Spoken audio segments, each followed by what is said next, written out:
François Trépanier qui vous souhaite la bienvenue à une autre émission de La Vitrine, la dernière de la saison déjà. Et on s'est dit à tout seigneur, tout honneur, on va inviter quelqu'un pour un show complet, pour une émission complète. Mon ami qui est humoriste, animateur et comédien, quelqu'un que vous connaissez bien de la région, Martin Vachon est avec nous pour la dernière. Salut Martin! Salut! Comment ça va? Ben, ça va très bien. Merci de l'invitation. Ben écoute, ça fait plaisir. Merci d'avoir accepté dans ton horaire extrêmement chargé. Écoute, au début, j'étais là, je vais inviter Martin. OK, il est où dans le monde? Il est où au Québec? Et Martin, t'es partout présentement? Oui. Présentement, c'est assez incroyable parce que, bon, c'est sûr qu'on mixe la tournée du One Man Show, des tournages. Je complète la deuxième saison du documentaire pour TV5, Le Monde est à nu. Donc, juste peut-être pour situer les gens à la maison, dans les 5 dernières semaines, j'ai tourné au Mexique, en Afrique, en Finlande, en Suède, au Danemark, en Hongrie, en République tchèque. Et quand je suis revenu au Québec, le lendemain, j'étais en show à Jonquière. C'est moins glamour, mais aussi loin. Wow. Fait que c'est pas mal occupé, mais moi, je suis content. Touche du bois, puis pour que ça continue comme ça. Martin, parlons-en de ton deuxième one-man show, A Caramel, que tu as la chance de faire. Ça fait combien de temps que tu as commencé là? Moi, ça fait peut-être 2 ans que je le fais, mais la première médiatique a eu lieu à l'automne dernier. Donc, ça fait 1 an que je suis dans la tournée officielle du show, genre. Fait que c'est dans le milieu de la tournée, puis ça va vraiment bien. Je capote en ce moment. Parle-nous de ton spectacle. À quoi les gens vont s'attendre lorsqu'ils vont acheter un billet pour aller voir Martin Vachon? Bien, ils devraient s'attendre à rire plus qu'ils pensent. Okay. Parce que je pense que le mot que tout le monde me dit en sortant, c'est « Hey, Martin, je m'attendais pas que ça soit aussi drôle. » Parce que les gens me voient à la télé, ils me voient dans les chroniques, ils me trouvent funny, mais j'ai tellement fait d'affaires que les gens oublient qu'à la base, je suis un humoriste, que c'est mon deuxième one-man show, que j'ai fait des galas juste pour rire, des galas comédia, les premières parties de Dominique Paquet, Peter McLeod. Donc, quand les gens viennent me voir, ils font « Oh my God, t'es donc bien bon! » Donc, je dis à tous ceux qui nous écoutent présentement de prendre la chance de m'essayer parce que moi, j'ai des anecdotes qu'aucun autre humoriste a. Je parle de mon documentaire. C'est un documentaire sur la nudité à travers le monde. J'en ai-tu des anecdotes que tu veux entendre? Et là, la beauté de ça, c'est que moi, je m'amuse tout le temps. Fait que là, je viens de le dire, dans les 5 dernières semaines, j'ai fait le tour du monde juste dans les 5 dernières semaines et il s'est passé des affaires. Et tu as pris des notes? Que je peux pas me permettre de garder pour moi. Fait que déjà là, je m'amuse, je teste des affaires pour éventuellement peut-être un troisième, mais chaque show est un peu un show unique parce que là, ça, c'est pas dans le show, mais il faut que je vous le raconte. Puis là, les gens pleurent de rire. Fait que c'est ça, mon show. C'est un feel-good show. Ouais. C'est bien dit, ça. Ouais. Je veux que tu nous parles un peu, Martin, de lorsqu'on écrit un one-man show. J'imagine que tu as une équipe avec toi. Comment ça fonctionne, écrire un spectacle? Et ça prend combien de temps? Et ensuite, tu as du rodage, tu te rends compte qu'il y a des blagues qui sont peut-être moins drôles que d'autres. Ça prend combien de temps, le processus de tout ça? Bien, le processus habituel, c'est un peu moins qu'une année, genre pour les débuts des rodages à la première officielle, mais tu sais, c'est un travail de plusieurs années d'accumuler le matériel. Tu sais, moi, je suis un raconteur, fait que je me base beaucoup sur mes anecdotes vécues. Ah, j'ai eu la chance d'avoir Big Brother, d'avoir le documentaire Le Monde est à nu, d'avoir 2 enfants qui m'en font vivre de toutes les couleurs. Donc, ma vie, moi, là, je me mets toujours dans des situations ridicules moi-même, là, parce que moi, mon show est, dès que j'ai une boule dans le ventre puis j'ai peur, ça veut dire qu'il faut que je le fasse. Okay. Fait que moi, je suis tout le temps en train de vivre des affaires par rapport puis que j'ai de l'air niaiseux puis ça fait des excellents numéros. Donc, moi, souvent, ce que je passe, c'est je raconte un peu ce qui s'est passé. Après ça, j'ai une équipe d'auteurs qui m'aide. On dit, je leur montre mon anecdote. Ils m'aident. « Ah, tu pourrais peut-être dire ça. » Fait que là, on peaufine un peu. Je m'en vais l'essayer. Et souvent, si ça marche dès le début, ça va marcher, puis là, on fait juste du peaufinage. Puis si, non, c'est plus une anecdote, il fallait être là, bien là, je l'enlève rapidement. Fait que moi, je suis vraiment méticuleux. Je veux que ça soit le plus drôle possible. Donc, moi, là, des fois, là, c'est comme des mathématiques. Là. Tu fais comme, il manque une petite comparaison là, il manque un punch là pour améliorer ça, pour le dynamique. Moi, je m'enregistre tous mes shows. Fait que souvent, après mes shows, je reviens, j'écoute, puis je fais comme... Tous les shows sont enregistrés? Tout, parce que des fois, je vais improviser quelque chose. Des fois, je vais « Ah, pourquoi ça n'a pas marché, ça? Ah, mais je l'ai dit différemment. Il faut que je fasse attention. Si tu l'ordre des blagues. » Quand je dis c'est des mathématiques, c'est ça. Et moi, je veux que le rythme de rire soit vraiment élevé. Donc, je suis impitoyable avec moi-même. Je veux vraiment que ça soit vraiment très drôle. C'est pour ça que je dis les gens ne s'attendent pas à rire autant parce que, sans le dire, sans fausse modestie, mon show est vraiment drôle. Puis, fait que c'est ça. Mais c'est le fruit de plusieurs heures de travail et de torture mentale. Mais tu sais, tu parles, on le sait, tu as une vie occupée, tu es partout, tu as ta vie de famille. Es-tu toujours, lors de tes aventures en famille où il se passe quelque chose, ton téléphone devient ton meilleur ami pour prendre des notes, pour peut-être penser à ton prochain show? C'est sûr, c'est dur pour moi de décrocher 100 parce que... Salutations à ta conjointe, Catherine. Ma femme, elle est un ange. Tu pourrais... C'est dur, là, parce que dès que je suis avec mes enfants puis il se passe de quoi, je fais comme « Ah, ça pourrait être une bonne anecdote. Ah, ça, je pourrais parler de ça. » Donc... Dans le fond, tu n'es pas capable de mettre la switch à off. Jamais. Jamais. Il faut un moment donné pour ma santé mentale, mais je te dirais 95 du temps, mon cerveau est tout le temps en mode travail, en mode je suis en train d'échapper quelque chose qui pourrait être une bonne idée de gag, de numéro, de reel sur les réseaux sociaux. Ouais. Tout peut devenir drôle, mais je te dirais que là, après l'année que j'ai eue, parce que c'est rare dans la même année que tu vis une première médiatique, une participation à une télé-réalité, des voyages à travers le monde, là, je te dis que peut-être... on termine les tournages du documentaire en Espagne et ma famille vient me rejoindre. Wow. On passait des petites vacances en famille. Et là, je pense que je vais avoir besoin de peut-être un petit 2 semaines. Arrête de penser à la job, puis passe du temps avec tes enfants, puis savoure le moment. Tu disais que tu as à peu près 1 an de fait sur ta tournée. Ça dure combien de temps de tourner pour un one-man show au Québec pour un humoriste? Peut-être en 2, 3 ans. OK. Ça dépend des humoristes. Il y en a qui se tannent vite de leurs blagues, qui ont besoin d'écrire du nouveau matériel pour être actif. Moi, ça me dérange pas. Je l'aime, mon show, puis je pourrais le rodder encore longtemps. Tu sais, là, j'ai des dates encore jusqu'à l'automne 2026. Fait que là, il me reste encore une bonne année et demie minimum. Puis je pense qu'on fait ça. Fait que là, je vais déjà commencer à écrire à partir de l'automne sûrement des nouveaux petits numéros pour aller m'amuser dans les comédie clubs. Mais ça dure 2-3 ans, tout dépendant de la demande aussi, puis c'est ça, du désir de l'humoriste, à quel point il veut se répéter. Tu es un gars de Saint-Jean-sur-Richelieu, tu es un Joannais pur laine, tu habites à Saint-Jean. Ouais. Quand tu viens jouer ici au Théâtre des Deux-Rives, au Cabaret-Théâtre du Vieux-Saint-Jean, y a-tu, tu sais, on pose souvent la question des joueurs de hockey québécois, quand tu viens jouer au Centre Bell, ça se passe comment? Vois-tu une différence quand tu joues à la maison? Ah, totalement. J'ai tellement joué souvent ici, puis c'est tellement important pour moi. C'est tellement le fun de pouvoir être à la maison. Tu sais, moi, j'ai grandi ici, je suis né ici, j'habite ici. Et pour la première fois de ma vie, c'est mon 2e one-man show, et le premier one-man show, et à date, tous les rodages et les représentations que j'ai faites, je l'ai fait au Cabaret-Théâtre. Et là, pour la première fois, je m'en vais à la salle, le Théâtre des Deux-Rives. Wow. Fait que là, je vis le rêve, parce que moi, quand j'ai commencé à faire de l'humour, c'est là. Secondaire 3, au Frère Maurice, notre show d'école est là, au Théâtre des Deux-Rives. Je fais des imitations, j'entends des rires, j'ai un standing ovation, puis c'est là que j'ai fait comme... Je pense que c'est ça que je veux faire dans la vie. Et là, une vingtaine d'années plus tard, j'arrive avec mon show dans cette salle-là, puis, veux pas, je vendais, mais peut-être pas assez pour remplir la grande salle. Ouais. Et là, on prend le défi, donc, tous les Joannais, toutes les personnes de la région, si vous n'avez pas vu mon one-man show, venez vivre ça au Théâtre des Deux-Rives avec moi. Ça va être As-tu la vraiment date, important. Martin? C'est au On va la printemps, mettre à je pense en l'écran. avril. On va la mettre C'est à en l'écran. avril prochain. Mais les billets sont déjà en vente. Dans le fond, le Théâtre des Deux-Rives, pour les Joannais qui sont artistes, un peu comme notre Centre Bell à Saint-Jean. Totalement. Tu sais, j'ai la chance de le vivre à chaque année avec le show Rire pour la santé, mais là, ça va être pour mon show. Puis, tu sais, moi, j'amène tout le temps mes enfants. Souvent, là, ils étaient là en fin de semaine, ils sont venus avec moi. Ouais, ils sont venus avec moi partout. Il était à Victo, il était à Repentigny. Puis là, il y a quelques jours, il était avec moi à Saint-Jérôme. Tu vois, je fais tellement de show. J'étais où il y a quelques jours? T'es où déjà? Et là, mes enfants, en plus, quand c'est à la maison, c'est ça. Ils viennent sur scène, ils s'amusent. C'est eux ma première partie. Je les paye pas. Comment ils réagissent, Martin, tes enfants, tu sais, de voir leur papa qui est partout, qui se fait reconnaître dans la rue, qui prend des photos? Est-ce que c'est rendu un rythme de vie qui est normal pour eux? Oui, eux, c'est totalement normal parce qu'ils ne réalisent pas la différence. Ça, c'est le métier de papa. Papa, il fait des blagues, papa, il est sur scène, les gens le reconnaissent. Des fois, ils posent des questions. Ah, c'est bizarre, pourquoi il t'a parlé, cette personne-là? Bien, il m'a reconnu de mon travail. Mais ils adorent ça. Puis, tu sais, j'aime tellement, tu sais, quand ils viennent sur scène, pour vrai, là, ils ne sont même pas nerveux, les autres. Ils sont 800 personnes devant eux. Ah, ils ont du fun. Donc, j'aime cet aspect-là. J'aime qu'ils découvrent, tu sais, les coulisses, comment ça se passe. Et peut-être plus tard, ça va faire comme « Ah, ouais, mon père, il est passé à la télé et tout. » Mais, tu sais, Big Brother, ils pouvaient me regarder à la télé. Ils aimaient ça, là, voir leur papa dans la télé. Là. Je veux qu'on en parle justement de l'expérience Big Brother Célébrité. Tu as eu le privilège de faire l'aventure 2 fois parce que tu es revenu cette année, mais je veux qu'on parle de la première édition. Oui. Parce qu'on le sait, on se connaît grâce à Lisanne Richard, qui est ma conjointe. Les gens le savent à la maison. Mon ancienne coloc. Oui. Parle-nous de cette première expérience à Big Brother. Premièrement, quand tu as eu l'appel pour faire Big Brother, et comment c'était à l'intérieur de la maison. Est-ce que c'est ce que tu t'attendais?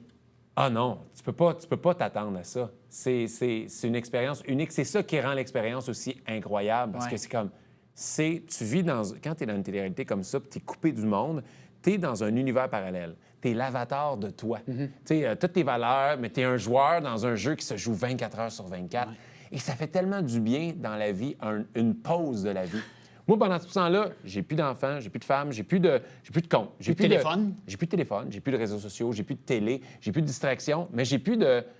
Tu sais, les travailleurs autonomes, on est tout le temps en train de penser qu'est-ce que je peux faire pour aider ma carrière. Mais là, ce que tu fais aide ta carrière. Fait que fais juste t'amuser. Puis moi, j'aime les jeux. Et là, c'est 24 heures sur 24. Tu te lèves dans la nuit à 2 heures du matin, tu parles de stratégie.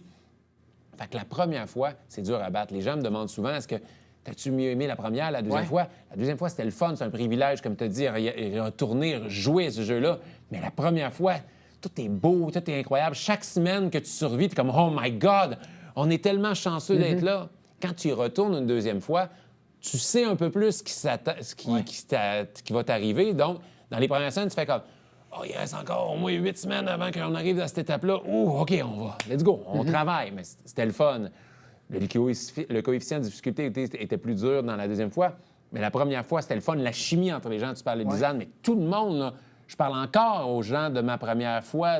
On a un groupe, des fois, qu'on commente, on s'aime, il y avait quelque chose qu'on a vécu, la peur rapproche les gens, mais on s'est rapprochés. Puis, tu sais, Lisanne, nous, on a eu du fun, on a ri ensemble, on a été en alliance ensemble, on a travaillé ensemble. J'ai fait un des plus gros moves de la saison pour, malheureusement, la sortir parce que nos chemins se séparaient à ce moment-là. Quand même beaucoup, Martin. Hein? Je l'aime aussi, là, tu sais. C'est un jeu qu'on est capable de faire comme « Ah! » Puis, tu sais, même c'est un honneur de « Wow! T'as fait tout ça pour réussir à me sortir. Bravo! » C'est vrai. C'est plus le fun que... Dit. Ouais. Mais tu sais, Martin, j'ai reçu ici, il y a 2 semaines, Manuel Constant, qui a fait l'émission Les Traîtres, la dernière édition, qui est un gars de la région. Puis il disait, tu sais, il dit Les Traîtres, il dit ça se passe en 12 jours jusqu'à la finale. Fait on n'a pas le temps de fraterniser avec les gens, apprendre à les connaître, apprendre que, ben Martin, t'as 2 garçons, t'as une femme, Catherine, t'as... Big Brother, vous aviez du temps pour vous connaître et du temps en masse, là. On en a beaucoup de temps. Ça, hein? On en a trop de temps. Tu sais, c'est un des avantages du jeu, puis c'est un luxe, mais c'est une des difficultés. Les gens ne se rendent pas compte parce qu'ils regardent une quotidienne de 18 minutes. Mais dans la deuxième fois, pour tous ceux qui l'ont fait une deuxième fois, c'était ça, la plus grande difficulté de reparticiper. C'est comme la notion du temps. Le temps passe vraiment moins vite avec Big Brother parce que tu as juste ça à faire, faire parler stratégie. Mais c'est un luxe qu'on se permet peut-être pas d'avoir dans la vie de tous les jours. Moi, j'en ai pas de temps. Je suis toujours en train de travailler. Puis si je travaille puis j'ai du temps, si je me sens pas bien, ça veut dire qu'il faut que je travaille plus, il faut que je trouve j'ai quelque chose à faire dans la maison, un ménage, une rénovation, il faut que j'aille chercher mes enfants. Là-bas, t'es comme, prends-les, savoure-les le silence, prends-les le 2 minutes pour comment tu te sens présentement. Fait que c'est toute une expérience. Puis n'importe qui se fait approcher pour un type de show comme ça, je vous le dis, vivez-les. Parce que moi, j'avais peur. J'avais peur du montage. T'es filmé 24 heures sur 24. C'est comme, comment ça, ils vont me présenter? Mais ça a été la plus belle expérience de ma vie, personnelle, mais professionnelle. Puis je la referais anytime. Il me dit, tu veux-tu la refaire? OK. Ma femme serait peut-être pas d'accord avec ça, mais moi, je la referais n'importe quand. Comment s'est passée ta sortie de Big Brother la première fois? Puis on va parler après de la deuxième. Moi, je me rappelle quand Sylvie IP m'a appelé, c'était son surnom, Sylvie. Bonjour, François. Lisanne va peut-être être prête à te parler dans quelques heures. Et ma réponse a été, comment ça, va peut-être être prête à me parler? Elle dit, c'est comme ça. Elle dit, puis quand Lisanne m'a appelé, on a été au téléphone pendant 1 heure, puis je pense que ça a dit 2 mots, c'est bien. Puis c'était toujours, j'ai eu l'air de quoi? Il y a la guerre, la COVID, on en est rendu là, on en apprend. Est-ce que ça a été la même chose de ton côté? De revenir à la réalité? Sur plusieurs niveaux. Bon, l'actualité, c'est sûr que tu sors. Nous, on n'a aucun contact avec rien. On ne sait pas ce qui se passe. Fait que je me souviens, il m'avait averti. Il m'a dit, bon, là, la COVID a toujours lieu. Il y a une guerre en Ukraine. Puis Martin Saint-Louis est coach du Canadien de Montréal. J'ai fait quoi? Ça, Lisanne, elle s'en foutait un peu. Toi, peut-être. Moi, j'étais comme, quoi? Mais après ça, là, je me souviens de quitter le studio d'enregistrement pour aller à l'hôtel. La ride d'auto pour se rendre là, les panneaux publicitaires m'agressaient. J'étais comme, parce que c'est comme l'image que je donne, c'est la Terre, elle tourne vite. Puis pendant que tu joues à Big Brother, tu sors, mais là, la Terre, elle tourne. Puis c'est quand tu reviens, là, tu te rends compte à quel point on est bombardé de « faut que la vie va vite ». Tu as plein de courriels dans ta boîte de courriels. Hey, tu veux la routine. Puis les achats, notre société, à quel point de « tu veux-tu acheter ça? Tu veux-tu acheter ça? Hey, regarde une pub. Hey, la radio, il y a du bruit. Ça va vite. Tout le monde est pressé. » Fait que quand tu reviens, c'est un atterrissage. Tu fais comme, oh, OK, là, ça va trop vite. Puis moi, là, ça avait été 100% positif.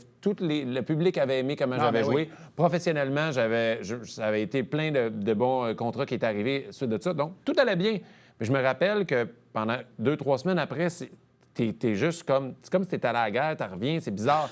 Je me souviens que je marchais, puis j'étais au Walmart à Saint-Jean, puis je me disais, pourquoi j'ai envie de pleurer? Puis là, moi, des fois, mes enfants qui parlaient, c'était comme trop. Fait que j'allais chercher un café, j'attendais dans mon char, puis je devais avoir un moment de OK, là, ça tourne trop. Quiétude un peu. Ouais. Fait que c'est un atterrissage, puis la chance que j'ai maintenant d'être à gérant d'estrade, d'être l'analyste de tout ça, si j'ai un contact avec tous les exclus, quand ils sont à l'hôtel puis ils regardent les épisodes, moi, avant de les rencontrer à gérant d'estrade, je les appelle juste prendre leurs nouvelles, savoir comment ça va. Tu as vécu la game, Martin. Je l'ai vécu. Fait que je peux leur parler d'un peu ce qui s'attend. Là, ça va bien. Là, tu trouves que c'est la fin du monde parce que tu as eu de l'air niaiseux dans cet épisode-là de la semaine 3, puis personne ne s'en souvient. Tu sais, nous, des fois, on a une perception différente de ce que le public perçoit puis ce que tu as vécu dans la maison parce que quand tu vis des émotions dans la maison, tu vis des affaires là, fois 10. Ouais. Mais le monde l'a vu, c'est cocasse, on passe à autre chose. Tu parlais des gérants d'estrade qui est un peu comme l'antichambre au hockey de Big Brother Célébrité. Dans le fond, ta performance à Big Brother Célébrité t'a amené à la co-animation comme analyste des gérants d'estrade. Comment ça a été de vivre l'expérience, mais de l'autre côté? C'est tellement le fun. À plusieurs niveaux. Moi, je suis un fan de l'antichambre à RDS. Fait que juste le fait d'être assis dans le décor, je suis à la place à Guy Carbonneau. C'est le même décor, hein? Ah oui, même affaire. Ouais. Fait que je fais comme, moi, j'ai le goût de parler de l'avantage canadien, l'avantage de numérique.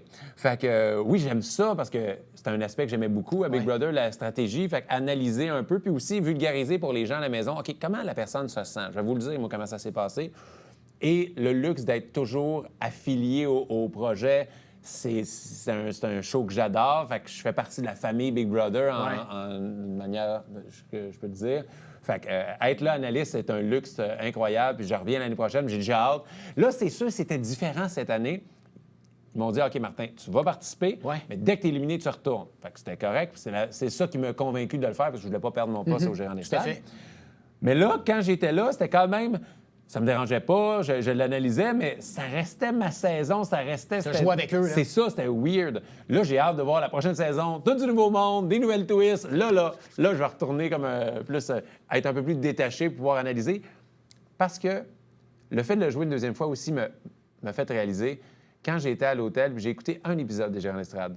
Puis là, ils critiquaient certaines moves que j'ai faites. Mais non, vous comprenez pas. Je fais comme, ah ouais, c'est vrai. On oublie qu'on voit qu'une petite fraction de la réalité des gens. Fait il faut analyser, mais avec se garder une petite gêne parce que ce qu'on voit, c'est peut-être pas tout le travail que chaque personne a fait pour arriver là. T'sais.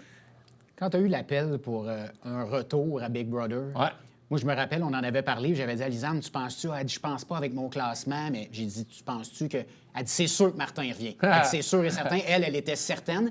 Elle n'était pas capable de me confirmer que Stéphanie reviendrait. Elle dit, même si elle a gagné, elle dit, je le sais pas. Mais elle dit, Martin, c'est sûr qu'il revient. T'en attendais-tu? J'espérais. Ça dépendait combien de personnes par saison qu'elle allait prendre. C'est sûr, je savais que stratégiquement, le côté humour était le fun aussi. Mais je pense aussi que le fait d'être analyste m'aidait aussi parce que je me disais, si tu fais une émission All-Star, c'est le fun un peu avoir le gars qui analyse, le spécialiste maison. Tu fais comme, là, c'est si bon que ça. Allez, vas-y avec les champions, tu sais. Là, c'est sûr que c'était dur avec ma tournée. J'ai dû annuler des spectacles, j'ai dû repousser des dates. Fait que ça a été un choix, mais ma femme a été super, elle m'a supporté là-dedans. Elle a dit, Martin, tu vas le regretter si tu n'acceptes pas, vas-y. Puis ça a été moins pire aussi pour elle parce que les enfants ont grandi. C'était pas l'époque de la COVID, fait qu'elle pouvait avoir de l'aide de l'extérieur. Mais ça a été tout un privilège. As-tu senti que ton rôle d'analyste au gérant d'estrade a été une menace quand ils ont vu « Oh, Martin Vachon est là. Oh, lui connaît un peu les dessous. » T'as-tu senti ça comme une menace auprès des autres joueurs? Peut-être un peu. Mais tous les champions avaient une menace. Je représentais une certaine menace parce que les gens... Vous aviez une cible dans le front, là. Exactement. Je pense plus que j'avais... Les gens ont une perception de moi que dans toutes les épreuves, j'allais vraiment dominer dans toutes les épreuves. Parce que souvent, le gars grand, qui peut sembler athlétique, va donner cette impression-là. Moi, dans ma saison, je pensais que Hugo allait tout gagner. Il a gagné à la fin. Mais sais, si on prend juste statistiquement Liliane dans ma saison, la dernière saison, elle a gagné bien plus d'affaires que moi. Fait que, mais ça fait partie du jeu, jouer avec la cible que tu as dans le dos, profite-en. Puis, à la limite, c'est un avantage. Ah, tu penses que je suis un bon joueur, mais viens travailler avec moi. Ouais. J'ai toujours voulu, tu sais, prendre, le virer ça d'une manière positive. Quelqu'un qui te fait peur, travaille avec lui, ça va plus t'aider pour ta game. T'sais. Dernière question sur Ouais. Big Bro. Est-ce que la sortie de Big Brother pour ta deuxième Ouais. fois a été aussi pénible que la première, ou étant donné que tu l'avais vécu, ça a comme été, bon, ben, on ferme la switch puis on passe à autre chose? Ça a été plus facile. Ça a été plus facile parce que j'avais beaucoup de choses aussi en sortant avec la tournée, Ouais. avec le retour à Gérant d'Estrade, avec le documentaire Le Monde est à nu. Donc, j'ai pas eu le temps de me morfondre. C'est quand tu as un peu trop de temps à la maison, tu fais comme ah, ouais, j'aurais dû faire ça. Hein. Ah, là, cette semaine-là, j'aurais pas dû faire Là, ce tu move-là. reviens dans le jeu, hein? Hey, je reviens dans le jeu, puis je suis go, OK, j'analyse. Je suis sorti. Fait que le lundi, j'étais à la maison, puis le dimanche, j'analysais Big Brother. Fait que le travail m'a aidé. Ben, en tout cas, bravo pour ça, Martin. Ben, merci tu nous beaucoup. as divertis. Merci. Je veux qu'on parle un peu rapidement du balado Les Sportiches, Yeah! que j'ai eu la chance d'assister. Balado super agréable, fun, sur soi plein de personnalités, avec ton ami Frank Grenier. Parle-nous de ce balado-là rapidement.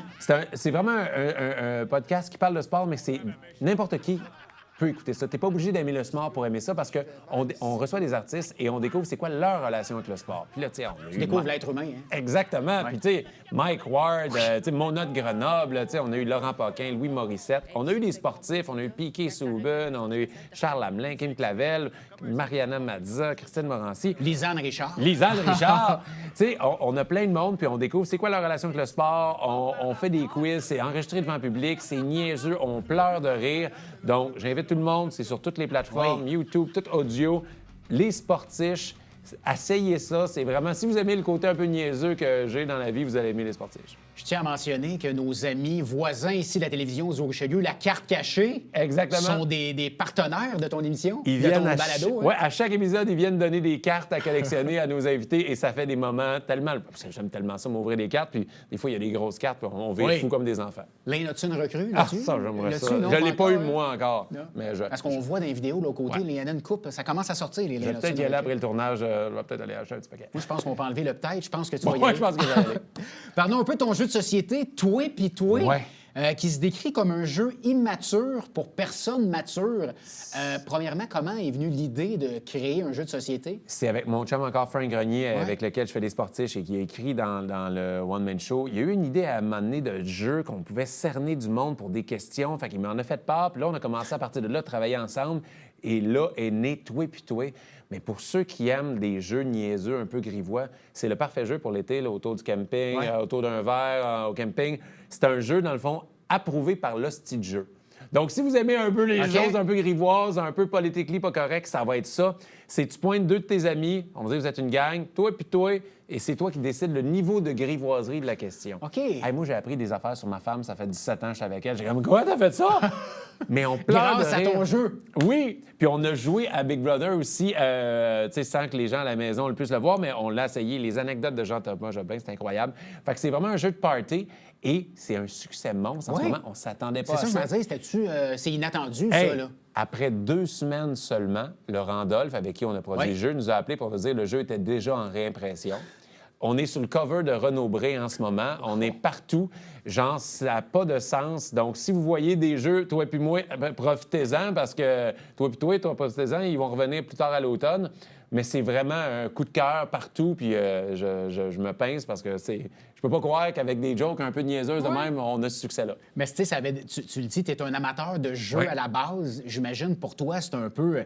tu sais, c'est quand même moi qui l'ai créé, Ah ce jeu-là, ouais. d'avoir... Tu sais, c'est ta passion, les jeux, d'avoir un jeu à ton image, un peu. J'ai coché de quoi sur ma bucket list. Ouais. Tu sais, je suis content de le voir, là, créé par Martin Vachon, Frank Grenier, le jeu là, sur mon étagère. Je suis fier. Ouais.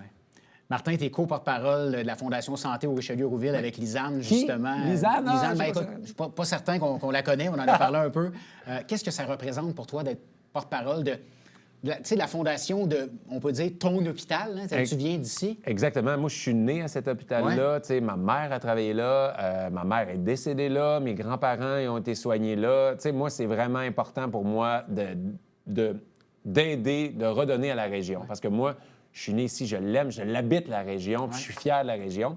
Donc, quand on m'a approché pour être porte-parole il y a plusieurs années, j'ai fait « oui, je veux contribuer ». Et malgré ton peu de temps, on ne se le cachera pas. Mais j'ai réussi à trouver, tu sais, des fois, comment tu peux le faire à ta manière. Ouais. Et la meilleure manière, c'est le gala pour la santé. Un gala d'humour qui revient à chaque année, qui nous permet de ramasser beaucoup d'argent pour la fondation. Ça revient cette année, Martin? Ça revient cette année. C'est le 7 août. Les billets sont en vente.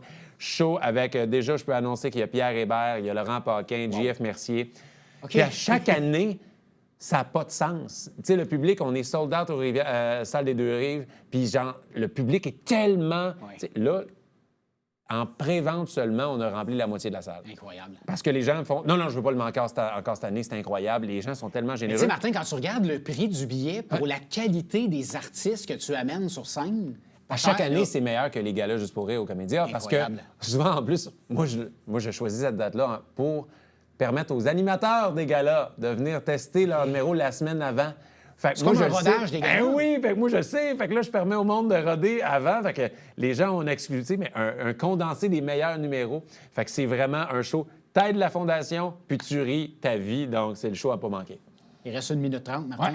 Qu'est-ce qui s'en vient pour toi? D'autres projets sur la table? Il y en a déjà pas mal, mais tu l'as dit, les gérants d'estrade reviennent. Gérant d'estrade revient. Je suis retour aux chroniques à Salut Bonjour. Je me en tournée partout avec A Caramel, mon jeu Toi et puis Toi, mon podcast Les Sportifs, ça continue. J'attends les nouvelles pour peut-être un autre projet à l'automne. Sinon, peut-être là-dedans, essayer de dormir plus que 3 heures par nuit, mais ça, je suis pas sûr. Et assister au match de baseball de tes enfants? Oui, j'y vais demain, là. Demain, j'y vais. Bien, Martin, merci énormément d'être passé en studio. J'imagine, tu sais, quand on vient ici à la télévision aux Richelieu, tu es un gars de Saint-Jean, tu as étudié à Marcelin-Champagnat, tu es allé, tu restes dans la région. Je pense que tu n'as jamais dit non à la télévision aux Richelieu. Puis ça te revient parce que souvent, on va voir des gens qui deviennent des personnalités que, bien, si c'est pas Radio-Canada, si c'est pas TVA, c'est... Malheureusement, on a peut-être moins le temps. On s'est parlé au début, je savais que tu avais un horaire chargé, mais tu as trouvé le temps pour nous. C'est très apprécié. Bien, ça me fait plaisir. Je vais tout le temps venir, puis j'aime ce que vous faites, puis bravo pour l'animation. T'es très bon. Bien, merci, c'est gentil. Puis on se souhaite une bonne visite à la carte cachée. Je te souhaite quoi, une Lindotune recrue? Oui, j'aimerais ça. J'aimerais ça beaucoup, beaucoup. Je te le souhaite. Merci. Bon été, Martin. Merci. Alors, moi, je vous remercie. Merci d'avoir été des nôtres pour cette première saison de La Vitrine sur les ondes de la télévision aux Richelieu.